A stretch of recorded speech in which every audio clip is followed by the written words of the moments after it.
બાજુવાળા રમેશભાઈ, એમને જોવો એ ક્યાંથી ને ક્યાં પહોંચી ગયા બોલો.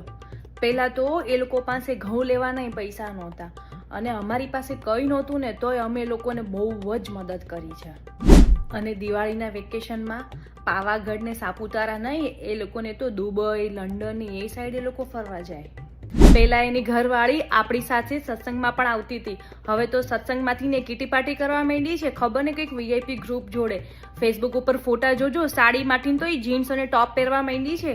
બાપ રે બાપ, હું તો આવું ન કરવો, મને તો ચકુડીના પપ્પા ખીજાય.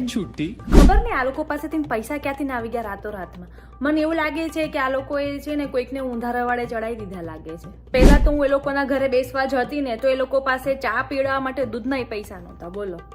અને હવે તમે એ લોકોના ઘરે જાઓ ને તો ડાઇનિંગ ટેબલ ઉપર કાજુ, બદામ, દ્રાક્ષ, જાત જાતના નાસ્તાઓ પડેલા હોય છે.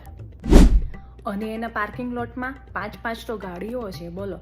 અને મેં એને એવું પૂછ્યું કે આ ડાયમંડનો નેકલેસ ક્યાંથી લીધો, મેં ખોટો છે કે સાચો? તે કે ના ના સાચો છે, હજી કાલે જ લઈને આવ્યા છે તમારા ભાઈ કે 5 લાખનો બોલો. રોજ જે નવી સાડી પહેરીને રોજ જે એ લોકો બહાર ખાવા જાય, પણ ખબર નહીં પૈસા ક્યાંથી ના આવ્યા હશે રાતોરાતમાં. હે એટલે તમે આવી ગયા, હું આ બધાને તમારી જ વાત કરતી હતી બોલો કે આ રમેશભાઈ ક્યાંથી ક્યાં પહોંચી ગયા. અને આખા સોસાયટીમાં તો રમેશભાઈ જેવું તો કોઈ ને બહુ મહેનત કરે નહીં.